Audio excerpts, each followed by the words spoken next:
اعوذ باللہ من الشیطان الرجیم بسم اللہ الرحمن الرحیم۔ سوچ جو ہے وہ انسان کی زندگی میں بہت زیادہ امپورٹنٹ ہے۔ بعض اوقات کم سمجھ کی وجہ سے، کم ایکسپوئر کی وجہ سے، کم علم کی وجہ سے انسان سمجھتا ہے جی سوچ کا کیا فرق پڑتا ہے، حالانکہ سوچ ہی کی بنیاد کے اوپر انسان کی زندگی ڈیپینڈ کر رہی ہوتی ہے۔ انسان کے ایکشنز اسی طرح سے ہوتے ہیں جس طرح کی اس کی سوچ ہوتی ہے، جس طرح کی اس کی سوچ، اس کا سمجھ، اس کی ایکسپوئر ہوتا ہے، اس کے ایکشنز اسی طرح سے ہوتے ہیں۔ وہ اس کی کامیابی اور ناکامی کی ایک بہت امپورٹنٹ وجہ اس کی سوچ ہوتی ہے کہ اس کی سوچ کامیاب لوگوں والی ہے، کامیابی کی طرف لے کے جانے والی ہے یا ناکامی کی طرف لے کے جانے والی ہے۔ تو اس میں مختصر ایک کلیہ آپ کو بتا دیتا ہوں کہ اپنی سوچ کو ایسا بنائیں جیسے کامیاب لوگوں کی سوچ ہے، اور سب سے وہ زیادہ کامیاب انسان تو وہی ہے جو کہ جس کو اللہ تعالیٰ کامیاب کہے۔ تو قرآن کو ترجمے سے پڑھیں اور کامیابی کے لیے حقیقت کو سمجھ کر کے کوشش کریں۔ اور دنیاوی لحاظ سے پریکٹیکلی جو میں کچھ ایگزامپلز پیش کرنے کی کوشش کروں تو سوچ آپ کامیاب لوگوں والی بنائیں گے تو آپ کی زندگی کے اندر جو معاملات ہیں وہ بے شک آپ کی بزنس لائف ہے، آپ کی پرسنل لائف ہے، آپ کی ریلیشن شپ لائف ہے، تو وہ بھی بہتر ہوتی چلی جائے گی۔ آپ فرقہ واریت اور مذہبی طور پہ جو غلط چیزیں ہیں، رسومات، کلچر، ان چیزوں سے بچیں گے۔ لوگوں کے غلط ٹرینڈز ہیں ان سے بچیں گے، جس کو آپ ٹیبوز کہہ لیں۔ ایک وہ خاص ٹرم استعمال ہوتی ہے ٹیبو کا مطلب یہ ہے کہ کوئی ایک عجیب و غریب چیز جو ہے کسی کلچر میں پائی جائے، یا کوئی انسان جو ہے وہ ایسا کرے، ایک عجیب و غریب اور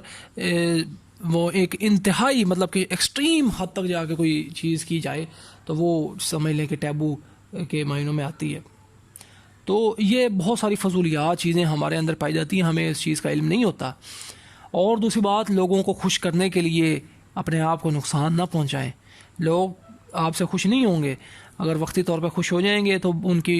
بعد میں پھر کسی بات کے اوپر آپ سے ناراض ہو جائیں گے۔ تو لوگوں کو خوش کرنے کی کوشش نہ کریں۔ اپنی دنیا اور آخرت کو بہترین بنانے کے لیے، دراصل کامیابی کو حاصل کرنے کے لیے صحیح ڈائریکشن میں کوشش کرتے جائیں۔ میں آپ کو ایک پریکٹیکل ایک بہت امپورٹنٹ مجھے ٹپ جو ہے اور ایک امپورٹنٹ چیز یاد آ گئی ہے، وہ یہ کہ دیکھیں کہ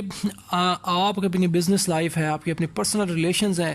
آپ اس میں بہتر کیسے ہو سکتے ہیں۔ دیکھیں کہ آپ لوگوں کو نہیں خوش کر سکتے، ہر انسان کو ہر کسی کو آپ خوش نہیں کر سکتے۔ تو دراصل آپ اگر خوشی اور کامیابی چاہتے ہیں تو آپ یہ دیکھیں کہ آپ کو کیا چاہیے،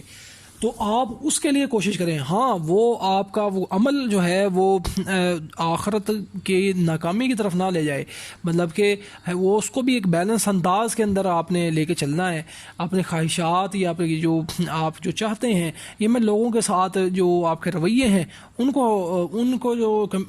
ہینڈلنگ کے بارے میں بتانے کی کوشش کر رہا ہوں کہ آپ کے جو لوگوں کے ساتھ معاملات ہیں اور اپنی ذاتی زندگی کے اندر بھی جو معاملات ہیں، آپ کی پرسنل لائف، آپ کی بزنس لائف، آپ کی ریلیشن شپس، اس کے اندر کیا آپ دیکھیں کہ آپ لوگوں کو دیکھیں، انسان کا مطلب کہ ایک جو انسان جو اپنا فائدہ نہیں کر سکتا تو وہ دوسروں کا فائدہ کیسے کر سکتا ہے۔ تو آپ کو جو چاہیے سب سے پہلے تو آپ اس چیز کے اوپر غور کریں، آپ اس چیز کے بارے میں بات کریں، اور جو نیکسٹ پرسن کو چیز چاہیے وہ اس کو کہنی چاہیے، اس کو وہ بات کرنی چاہیے۔ یہ ایک بہت امپورٹنٹ آپ کو کلیہ بتا رہا ہوں کہ جو آپ کو چیز چاہیے، آپ دیکھیں گے کہ آپ کی زندگی کے اندر کس طرح سے بہت سے معاملات میں چینجنگ ہونا شروع ہو گئی ہے کہ جو آپ کو چاہتے ہیں آپ اس کو بغیر ڈرے، بغیر کسی خوف کے، اگر وہ جائز ہے بات اور آپ کا وہ رائٹ ہے تو آپ اس کے بارے میں بالکل کہیں، اس میں شرمانے کی ضرورت نہیں ہے۔ جو آپ کو چاہیے، آپ کو وہ دنیا اور آخرت میں وہ خیر کی چیز ہے تو آپ اس کے بارے میں بات کریں اور اس کو حاصل کرنے کی کوشش کریں۔ لوگوں کی باتوں کی پرواہ نہ کریں، غلط ٹرینڈز کو فالو نہ کریں، غلط رسومات کو فالو نہ کریں، اور دراصل حقیقت کو سمجھنے کے لیے قرآن اور سنت کو ترجمے کے ساتھ پڑھیں، صحیح حدیث کو ترجمے کے ساتھ پڑھیں اور اس پر عمل کرنے کی کوشش کریں۔ اللہ تعالیٰ ہمیں دنیا و آخرت میں بہترین خیر و بھلائی عطا فرمائے، اور جو ایکوائرڈ نالج کے ذریعے سے فیکٹس اور لاز جو پروو ہو جاتے ہیں وہ بھی اللہ تعالیٰ کے قوانین فطرت کے علم ہے جو کہ انسان کوشش کے ذریعے سے حاصل کرتا ہے، جو کہ اللہ تعالیٰ کی دی ہوئی نعمتوں کے ذریعے سے اپنی جو اتنی بڑی عظیم نعمت ہے عقل، اس کے ذریعے سے انسان حاصل کرتا ہے، تو وہ بھی اللہ تعالیٰ کے قوانین کا علم ہے، وہ بھی بالکل سچ ہے، ان کو بھی سمجھیں، ان کو سمجھ کر کے اپنی کامیابی اور اپنی زندگی اور آخرت کو بنانے کے لیے کوشش کریں۔ اللہ تعالیٰ ہمیں دنیا و آخرت میں بہترین خیر بلائی عطا فرمائے، آمین۔ اللہ حافظ۔